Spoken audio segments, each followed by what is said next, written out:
All right, everyone. Welcome back to another episode of the Authors Unite show. Today, my guest is Howard M. Shore. So, welcome to the show, man. Hey, thank you for having me. Of course, grateful to have you on. So, if you want to start, just a little bit about you, a little introduction, and then we'll dive in. Awesome. So for everyone listening to this right now, I believe that every leader has the ability to achieve far more revenue and profits than you ever imagined. And the key is to actually tap into the unlocked potential of the rest of your employees. And I also believe that the key to that is using a proven system. And when you do that, it helps you find more time to do the things that are important to you. It reduces your stress and it accelerates your ability to get those results. And that's essentially what I do. Mm. Okay, so let's go to the back to like all the way to the beginning. So before you, I guess, came across, realized, or learned, or created, whatever word you want to use, these systems to scale and create more profitability. Like when you were younger, did you think you would be an entrepreneur, or like what was in your mind when you were younger? All right. So first of all, I owned my first business when I was 18 and I sold it when I was 21. So Okay. early on, I kind of knew I was going to be an entrepreneur. I was one of those guys that didn't do very well in school when I was young, had ADD. I had sleep apnea. Even back then, I used to fall asleep uncontrollably in class. And I just really, to get me to focus and all that wasn't great. So when it was time to go to college, I had grown up in a family of entrepreneurship. And my dad was like, listen, we don't go to school. We just go out and build businesses. And so I bought my first business when I was 18. So I knew back then, but if you asked me, I'd be doing what I'm doing now. Hell no, I would have never thought I was qualified. And then second, it was my experiences along the journey that inspired me to know that there was a better way for business owners. Mm-hmm. So what was that first business at 18? So way back when, and this industry doesn't exist anymore, it was typesetting. And then I had a graphic design studio to go along with it.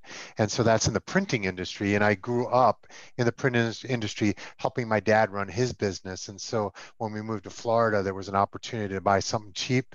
I grew it 100% every year. And then I realized the business was going to die because the industry was disappearing thanks to technology. Interesting. So type because as you know, I'm in the publishing industry. So I think sometimes that word gets interchanged. So like we have like formatters that on computers they digitally format books so that they're compatible to upload and distribute for ebook and paperback. But I've heard people use is it similar typesetting and formatting? Is that a similar thing?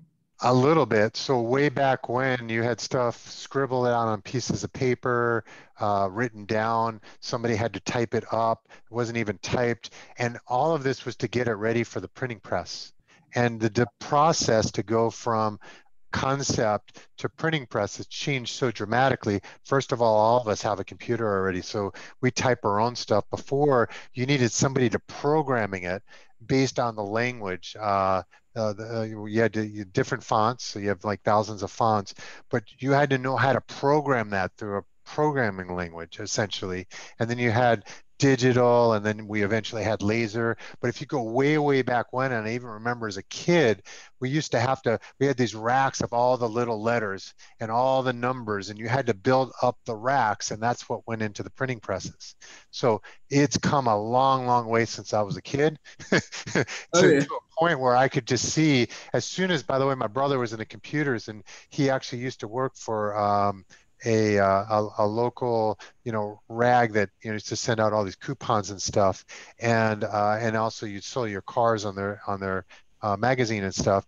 And he would sit in my house when he was 15, 16. I'm the older brother, and he's doing all this stuff for them. And as soon as I saw the personal computer come into our house, I'm like, man, I'm in trouble.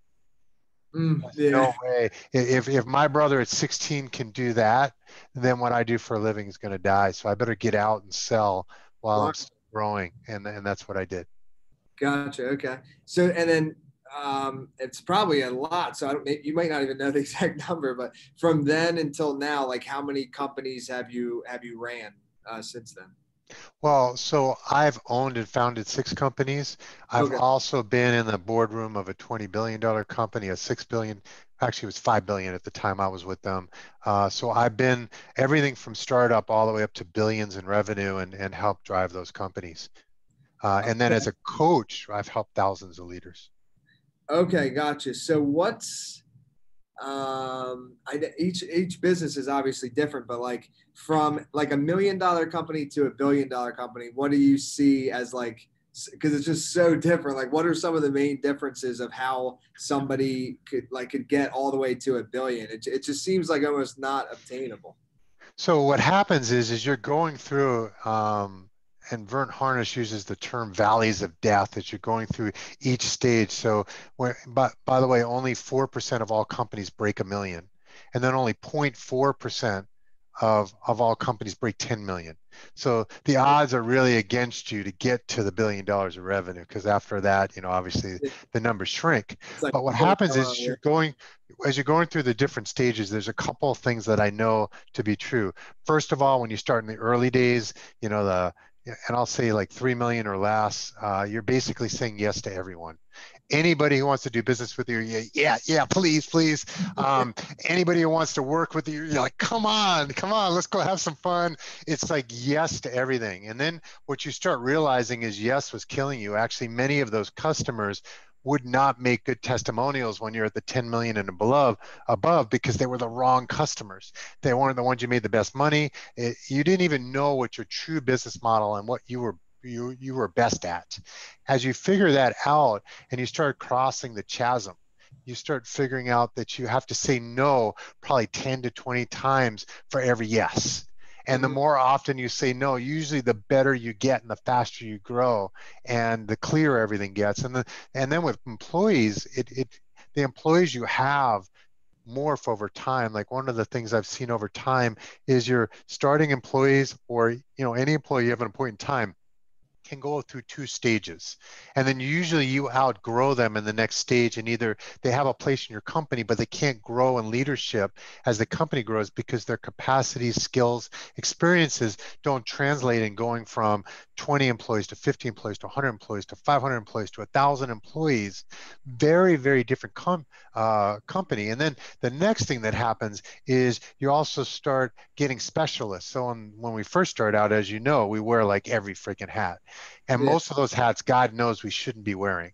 But we have to. We can't afford the best in the world people like yourself to help us launch our books and stuff like that. So we go on, we dabble, we do it ourselves. We do poorly, but good enough to get us to the next stage. But as you start evolving, good is not good enough anymore. And to be excellent, you realize we need some functional experts.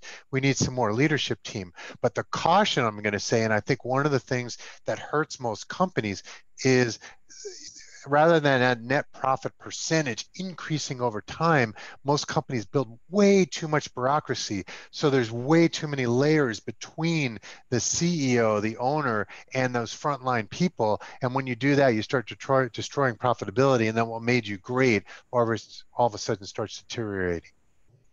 Okay. So now, because yeah, from the research that I did, it seems to me a lot of the scaling that you talk about in profitability, it comes from like culture and like employee structure or like the way that you communicate with your employees.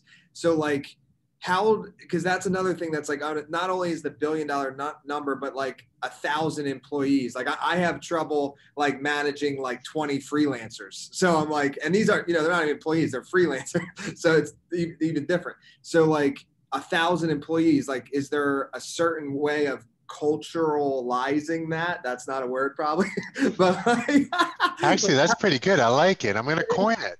yeah.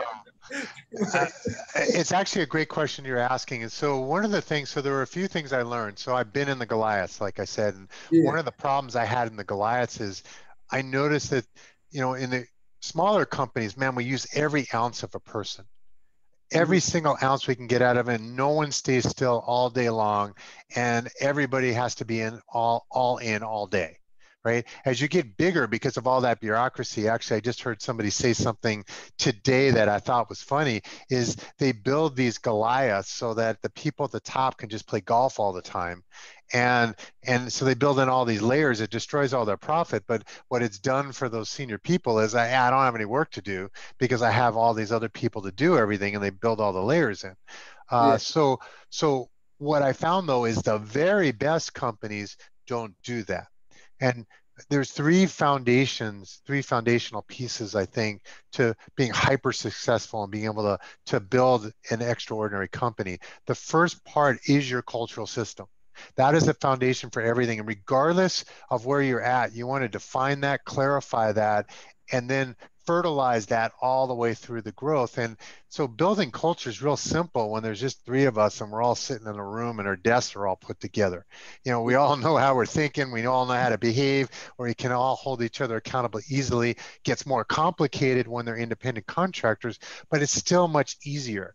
So what I found is the more people you have, your ability to nurture and develop culture, you really need to systematize that and have process around it so it develops and thrives right. Otherwise, what will happen, and I remember a number of years ago, I worked with they were $1 billion company, and it was a client, and I went in there and I saw that their culture happened by accident. When I asked him, I said, so what are the values of this company? How is it that you would expect everybody to act every day, regardless of who they're touching? And I got a blank stare. And I very quickly figured out after working with that company, they would not like the flattering definition of how an outsider would define their culture, which was basically mediocrity. Yeah. Good was good enough, and all these other things. I could say negative things, and in case people go in my background, I don't want to throw them under the bus. But I can tell you it was pretty negative. They really had not given much thought to it, and then of course they were really frustrated in how employees were behaving. But I'm like, you didn't tell anybody this is how you have to behave. So culture systems about how we behave, culture systems also about why we exist.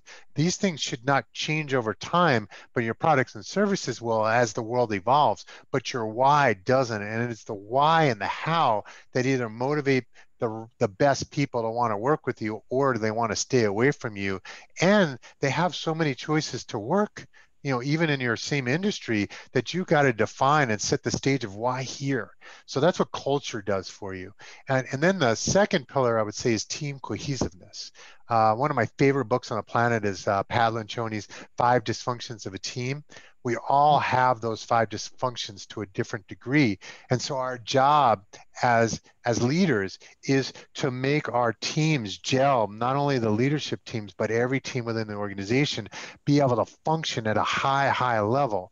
And so that's another pillar. And then the last pillar, and both of these things, by the way, I described to you, are not really done well by many companies, and many companies don't take them seriously.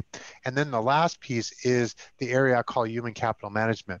So people, and I hate the term human resources, because the thing is our people are our assets, whether they're third party vendors, independent contractors, those are still our peeps. And so the thing is they're assets. They're not an expense. They're an asset. And this is important because resources we throw away. Assets, we want to find the very, very best ones. We want to grow them. We want to extend their life, and we want to get a return on our assets. And it's a very different way to look at people than the way the traditional company, which just looks at people as these necessary evils. They really don't nurture all of the systems that are required to create excellence in the people area. Those sit around your strategy and your execution. If those are weak, then the center's weak. Gotcha. Excuse me. Yeah. No, that makes sense. So, and maybe you can't say the name of the company, but I'm curious, like, with all the ones that you've worked with, like, is there a specific one that maybe was your favorite or the most like transformational, that, like, whether it was doing well from a revenue standpoint, that you went in and then from your consulting, it like there was a transformation that obviously I'm sure that happens with all of your clients, but is there one that's really like sticking in your mind? So first, if I told you it happened in every client, I'd be so full of crap, everyone should stop listening to me, right? You don't always get awesome results with every single company you work with. Yeah, And a lot of that, by the way, the foundation is the CEO. So if the CEO doesn't embrace what we talk about, or the CEO isn't the right person for the job, you can put whatever systems you want in place, it's going to true. fail. So I need to be transparent with the audience. Not Yeah, everybody gets awesome results. However, yeah, a large majority of our clients usually want to double every 3 years. And, some of my best case studies have tripled in 3 years when they had stalled right before they hired us. And we found in every one of them, and one I do talk about in the book, and he's given me permission, was Titan Restoration. And when we worked with them, they had done really well. They were well regarded in their industry. He was your typical CEO. It took him 20 years to get to $7 million of revenue, and 3 years later, we did 22 million. And by the way, something for everybody in the audience you need to realize is, if you look at Apple, if you look at Starbucks, most of these great companies, they were 25-year startups and then they took off. Everybody thinks success happens overnight and that's their dream. But the traditional most companies, the large majority that got large, it took them 25 years before they saw liftoff. So now going back to the case study though, and what I thought was really cool that proves out what I was saying earlier. So when I got into Russ's company, as well as a lot of other companies that we've worked with, we saw that the CEO and a few leaders were working and doing causing about 80% of the results. And they were carrying all the stuff on their back. So they're tugging everybody along, they're pushing them, but they're carrying all the weight.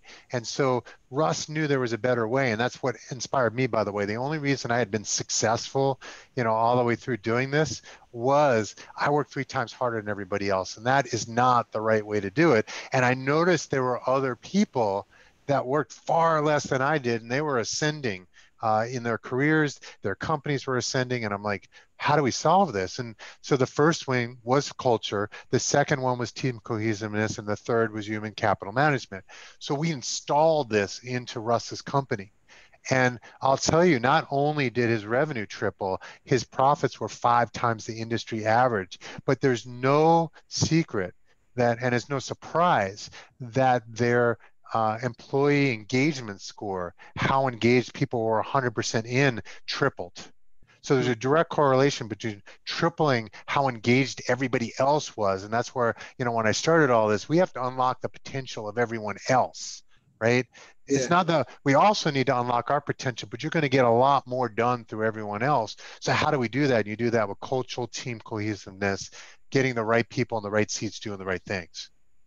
So okay, so let's go to the opposite side. So for the ones that like of your clients that did not go as well, like let's just say a few didn't, then like what were they missing one of those 3 pillars? Were they just not listening to your advice? Or like obviously I'm sure this one you wouldn't want to name the company, but like Well, and I just fired one last month okay, after 2 months because I'm just like, we're not going to get anywhere. So yeah, let's save ourselves the trouble. I'm going to say the number one problem for all of us is humility.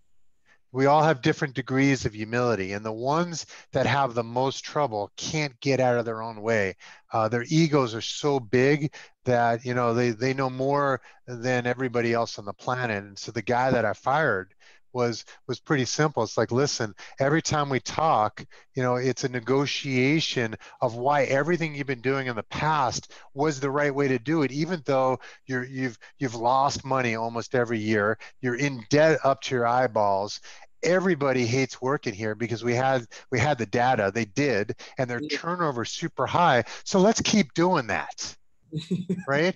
And he's like, but every single conversation was like his way was the right way, and he just wasn't open. And it's because, and he would make comments, by the way, listen, there's nothing you can teach me that I don't already know. I'm just not doing it.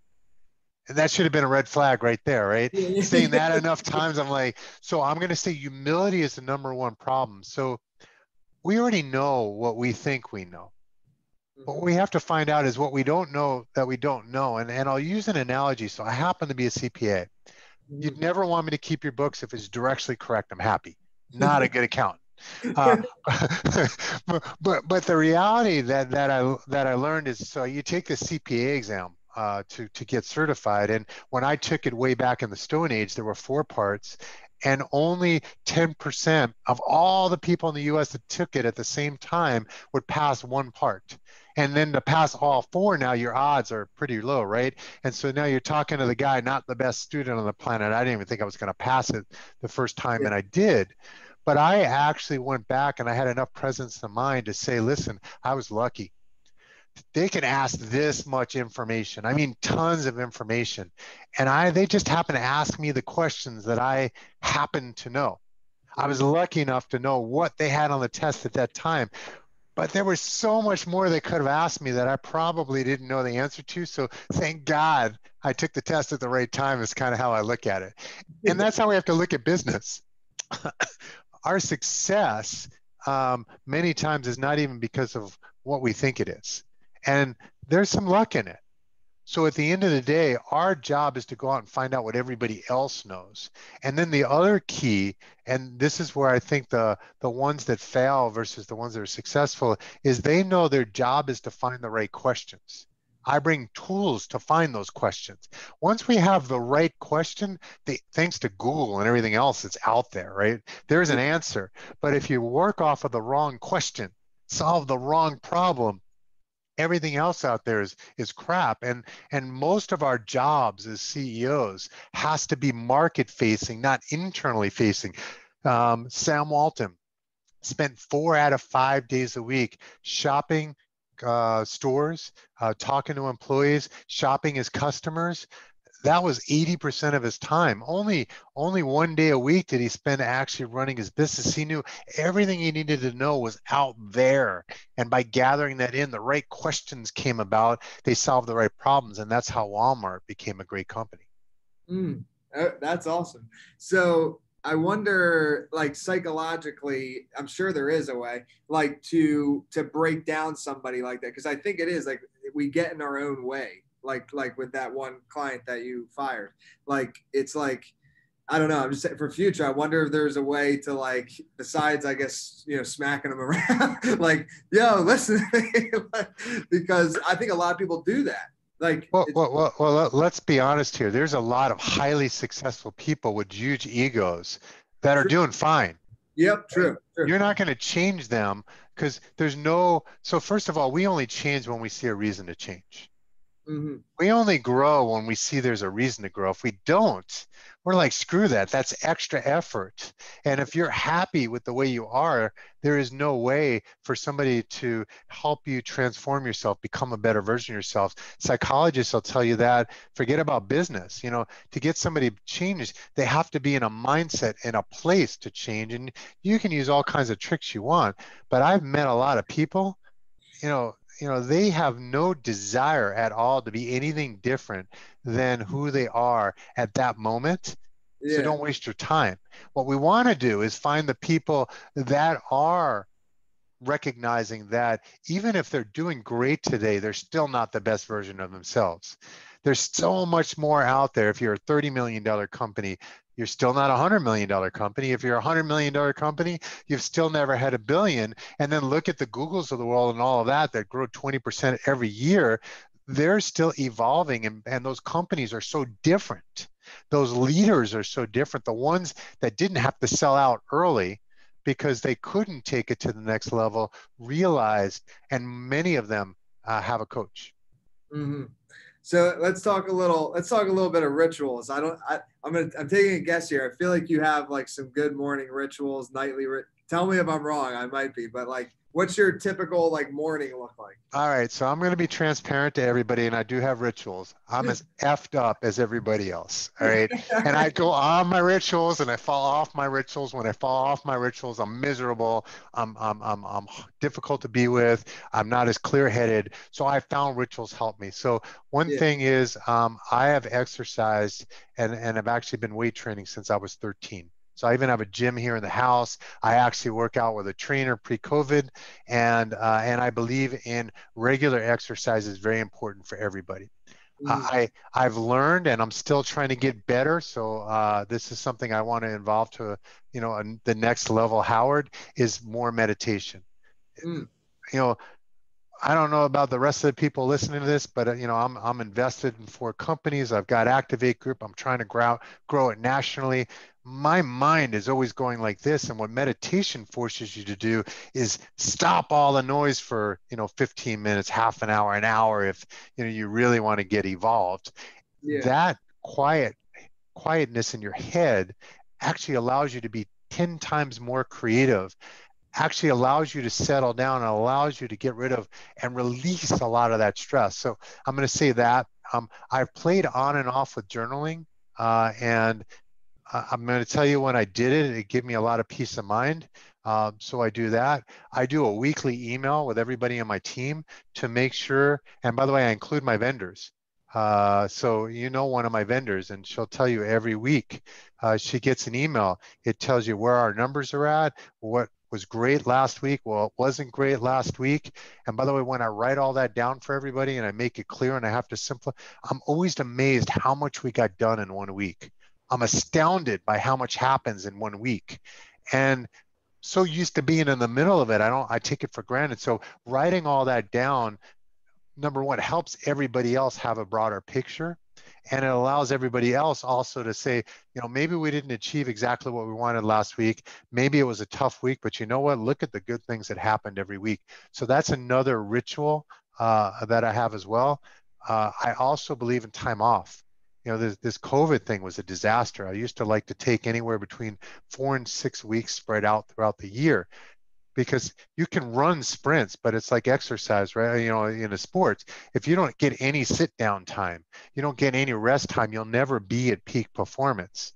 And actually, you'll start hating what you do because all of a sudden it'll become drudgery. So getting that time away, just completely away from work, I think is essential. Yeah, that's all right. So I want to talk about the meditation quick too, because I can tell we're talking. You seem very present and clear minded, and you flow good too. Like this is, I mean, obviously you know this stuff, but it's all very off the cuff. So either way, I guess that's a compliment for you. Thank um, you, sir. Thank you. I um, still have another level. I'm yeah, certain yeah, of it. you can always get back. So with the meditation, do you do it in complete silence, or do you have you tried like a guided meditation? So it's interesting. So Deepak Chopra Mhm. has a whole bunch of guided meditations. Some of them are for free.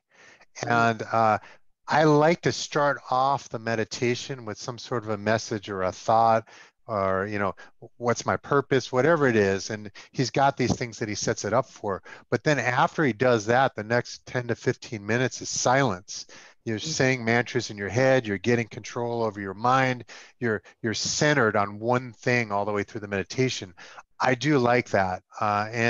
But regardless of whether you have somebody getting you set up, you need, at least for me, I need quiet. I don't want, like, for example, I have a Peloton. I love that thing, but sometimes, those people don't shut up. Yeah. And I'm just like, please just shut up so I can enjoy the ride, right? Well, meditation's a lot like that, or a lot more towards the other side, where we just need, this is our time to get the mind to stop. And that's when you've really, I think, mastered it. Now you got people like me. I mean, I have severe ADHD. I mean, severe. And Yeah. I've learned how to control it through ritual. But honestly, man, I can be all over the place. So my biggest part in the beginning is stop thinking about this, and in using a centering thought every time something happens, how do I get back to quiet? How do I get back to the centering thought so that I can bring everything down? Gotcha. Yeah. So we should swap some. Have you heard of Alan Watts before? Have you ever No, heard no, I want to write that down. Alan Watts, of Alan Watts? Yeah. He has a 15-minute guided. I'll send you the send YouTube. it to me. I'll Um, send you Chopra. but yeah, I want to check those out because one of the things that really helped me, and I think a lot of people when they start meditating, where they get kind of slipped up, is they try to basically like like take their thoughts away. And at least this is the way Alan Watts says it. He's like, look at your thoughts as just kind of like things that are like fleeting by, instead of trying to control them, because that's the kind of paradox of it, is that the more you try to control it, the more it's controlling you, because you're thinking about controlling the thought. It's a rabbit hole, but you know. No, no, no, no. It's good. And by the way, anybody who owns Peloton, which seems to be like a third of the planet right now, right? Based on their valuation, at least, they actually have meditation built into that. And so a lot of times I'll listen to those people for 15 minutes as I'm going to sleep, so I sleep better. And what's interesting is they don't shut up, but at some point, I don't even hear them anymore. And then Yeah. I'm out. Yeah, this Alan Watts one will put you to sleep. It's good. But it's important. It's great sometimes to do right before bed. And when I have had the ritual, and like I said, I go on and off, and I do that right before I go to sleep, I sleep much better. Yeah, definitely. Me too. So a lot of our listeners are authors and aspiring authors. So I do want to talk about your kind of the back end of your book. So what was your ritual with writing the book? Was there anything you did before to like be able to just sit down and get into that like writer's flow, or like how did you finish your book? What did that look like? So that's where I have discipline. So that's part of my, I had a plan. I want to launch a book by a certain date. And then I work backwards and I'm like, so what needs to happen so that I can do that? My second book was very different than my first book. I actually ran into trouble on the second book because I went down a rabbit hole where I'm like, I'm going to self-publish. I hated my last publisher. I'm not going to do it with a publisher. And then I get like way into it. I'm ready to go. And then I have the wrong advertising agency. So they're just mucking everything up. We're not ready to go to market. And then I ran into the current person that really helped me launch all of this. And they helped me realize that, listen, if you want to get on the Wall Street Journal bestseller list, the USA Today, all these lists that I wound up getting on, most of them, if you self-publish, you can't even get on these lists. So the first question everybody has to ask themselves, do you want to get on these lists? Do you want to be a New York Times bestseller? If so, now you know you need a publisher. Right. Mhm. So I had to go through all those questions. Now, the ritual of writing the book, I already had in both books, I already had an idea of what I wanted to write. So the first thing I did is I sat down and I said, all right, how many chapters is this sucker going to be? And then the current one turned out to be 22 chapters, if I remember correctly. And so then I worked backwards. I'm like, all right, so can I finish a chapter a week? Because there's a gyration that goes through. You do a first draft, you run it past people, they give you feedback, you change it, you've got to run the whole thing through. So I kind of had this, I want to write a chapter a week. Now my chapters are not long. I talked to entrepreneurs and I needed to make sure that, you could just do one chapter. And if you didn't read the rest of the book, you could still make $1 million after that one chapter was kind of my mindset. So how do I make each chapter so they can stand alone or they go together? And then I chopped it up that way and then I built it out. So basically I'd work backwards. And by the way, give yourself a deadline. Yeah. I've seen people working on their books for years. Yeah. And the problem is they never drew the line in the sand. I must have this finished by such and such a date. See, once you have a deadline, now your action plan has to work up to that deadline. And then you start figuring out, well, what needs to happen? Well, after I write it, well, I'm going to need somebody to edit it. In my case, I had 2 different people edit it. Uh, I'm going to have to do a marketing program if I really want to get it out. So something I learned that I didn't realize was there's like 45,000 books published every day worldwide. Oh Oh my wow. God, it's daunting. Yes, and then the average business book only sells 1,000 copies over its lifetime. So that includes all of the books that have lasted forever that have sold millions of copies. So I'm going to bet the median book probably sells like 200 or 300 copies. So if that's good enough for you, then don't complicate this thing. But if you're like me, that wasn't going to be good enough. Like I think to make Wall Street Journal, we needed like 7,000 or more, Yeah. books sold in that first several weeks. Mhm. That's what I wanted. So if you want to do that, now you got to start setting up your partners. You got to start planning that out. You got to decide what's the right date to launch and so forth. Mhm. So, and did you write like in the mornings or night, or what works for you? So for me, it had to be Saturday. Okay. Saturday is when I do all of my creative work because during the week, you don't have long enough windows. You know, if you're the traditional entrepreneur. If you've got a lot of window time, then it's different for you. But for most of us, this was like an added thing for us to do. So every Saturday, I locked up a certain amount of hours, and I had a lot of support in the house that, they knew this was going to be important to the long term. So Saturday was it. And I would just spend time, I'd sit down, and I'd keep going until the chapter was done. Gotcha. Okay.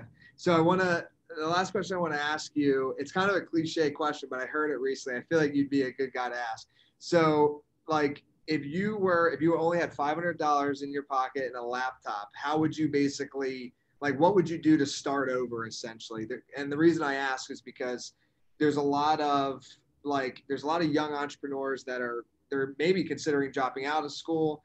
They want to start their own business, but, they're balling on a budget, as they say. So if you were to start all over again, what would you do? Well, so you have to tell me what industry we're in, Oh right? yeah, So yeah, I it's a know. whole different, like I own I had ownership in a technology company. I just exited it. And, Okay. the first 3 years was just burning cash, right? Mm-hmm. So, and we're talking, 7, 8 figures, right? So, Gotcha. it depends on what you're trying to build. So there's a lot of businesses that can start profitable day one. Yeah. And first of all, the reason it's profitable day one is you don't have to take a salary, right? If you're, there's a number of people, and me included, that have either had to depend on a spouse's income or sleep on somebody's couch, our parents' couch or whatever, to get the thing going. So Yeah. then with $500, you can do a lot, right? Yeah. The first thing is, how do you build or prototype something and not use any money to create that? And then you're not going to have any marketing. It's just going to be you picking up phones, dollar for dollars, and it's just going to be hard knocks. Yeah. Most people, I think, I was one of those that um, I should have narrowed my budget of starting, my companies, Yeah. because I was just like, there's no way I'm ever going to fail. And, the only way that I'm going to quit is if I'm in a box. So I had that mindset, but at the end of the day, I didn't always have the mindset of how do I spend the least amount of money. And I've noticed, as I've watched now over the years, a lot of other entrepreneurs that were much wiser with their pennies when all they had was pennies. Yeah. Um, I was always, I want to invest to win. And I don't mind if I lose money today because I'm always going to make money. That's just always been my philosophy. And so far, I've been lucky enough where that's happened. Yeah. But, I'm going to probably have that moment where I was wrong. Yeah. So I like the idea of $500 in a laptop. So the first thing I would do is I would figure out, and I'd look at the market and I'd figure out what can I offer that everybody else is missing. Mm-hmm. So one thing I think everybody here needs to listen is there's more supply than there is demand in 99.9% of businesses. So that means that there is more product, more service offerers than there are people that want to consume it. Mm-hmm. So that means a number, that's why so many businesses fail. Yeah. So when you enter the market, first of all, you need to have something. So if you're only going to have $500, you better have a skill. Yeah. If you don't have a skill, don't even start, right? Because it's all you, baby. Um, Go out to a nice dinner with the 500. yes, just don't even fool yourself. But I'm assuming now you have a skill, and now I would first thing I do is I figure out how's the market shaped, and I'd look for some sort of a a prototype of what I think a good customer looks like, and then I'd ask myself, what does that prototype look like that everyone else in the market is missing because they want to serve everybody. They're saying yes too much.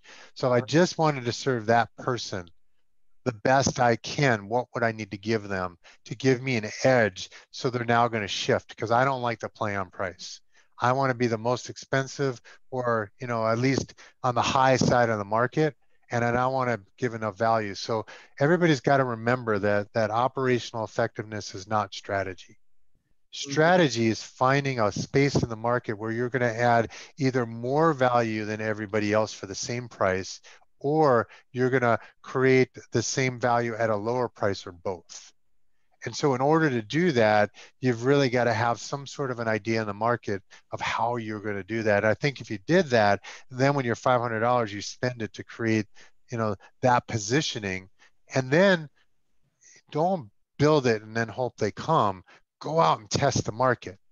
Jim Collins said in one of his books, I think it was Great by Choice, shoot muskets and then cannonballs. Because if you use up all your powder and your cannonballs, your whole $500 in one shot, you're screwed. But muskets were much cheaper, so we can aim, aim, aim, aim, aim, and then boom, we found the target. We found where the aim is. Now I'm ready to shoot a cannonball. And I think if I had $500, I'd think about what does muskets look like? How Yeah. do I shoot a bunch of muskets until they start landing right? And then I'm ready to invest cannonballs. Yeah, I love that, man. That's literally like, that's how I see it too. And it could work with any industry because really, I think in the beginning and actually in the long term too, it's really dependent on people. So, and I'll just speak to what we do is like, what I realize in the market, and you've experienced this from being in the publishing and being an author multiple times, like pretty much no publishers do marketing for their authors. So that hit me in the beginning when I got in the industry. And I was like, I don't want to compete on the publishing side. I just want to master the book marketing side. And then I dropped out of school, didn't have, I had less than 500. I was 80 grand in debt. So like, I didn't even have any gunpowder. But what I did is I built relationships with publishers for free through LinkedIn. And then over the years, built up like literally thousands of relationships. And then they refer to me for so you don't even need $500. And I mean, you need the laptop. Luckily, I had good parents for that. But, No, it depends. And so you hit the nail on the head, relationships. So what a lot of us do in the early days is we barter a lot. We yeah, leverage other people. And if you're abundant, you can make it a win-win for other people. So they want you as part of their center of the universe. yeah, And when you do that, you'll find a lot of people help you up, help you up, connect you with the other people you need to meet. You'll find other people are doing certain things you can plug into. And I would say if I only had $500 in the beginning, I was just thinking about this as I would plug into a bunch of other people in the beginning. And I'd yeah, figure out how to leverage them until I prove my concept. Then eventually, as I'm generating cash flow, I bring it all in house. yeah. Dude, I love it. All right, man. Well, look, floor is yours. I really appreciate you coming on. If there's anything else you want to share, you can. And then also just book, website, social medias, anywhere people can connect with you. Perfect. So two things I want everybody to think about. I have never been a business that we can't add $1 million to their bottom line.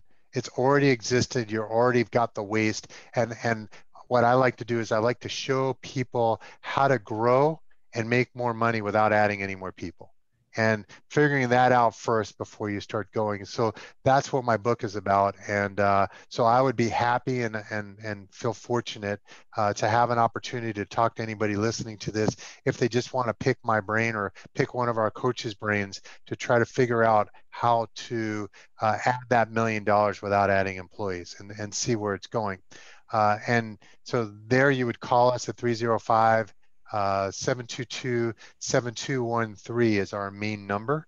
And then we'll get you in touch with a coach. And honestly, we're abundant. My BHAG, by the way, what I want to accomplish on the earth is I want to change at least 500,000 lives. So I'm well on the way, but we need to talk to a lot of people to be able to change those lives. So if you give me that opportunity to change your life, I'd love it. The second thing is read my book. I guarantee if you read the book and you even apply some of the chapters and you just find the chapters that apply to you, you'll find $1 million right in there. It'll be the best. Imagine you can spend $27, make $1 million. Buy my book, read my book, you change your life. So that's a Leader Launchpad, and you can get that on any one of the book sites, Barnes and Noble, Amazon, BAM, all of them. They're out there, and I just love to change everyone's lives. Mm. Thank you again, man, for coming on the show. Well, I'm sure we'll talk again soon. No, that's awesome, and thank you for having me.